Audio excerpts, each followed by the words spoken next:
Welcome to the Long Island blizzard of what do they call a Juno, um, 2015.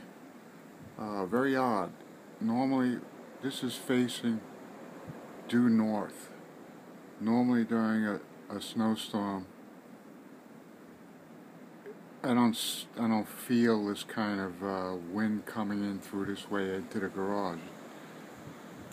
And I went into the back facing due south, and it's worse. So it's swirling, probably I'd say 35-mile-an-hour gusts right now, but it keeps swirling around, which means we be in big trouble, mama.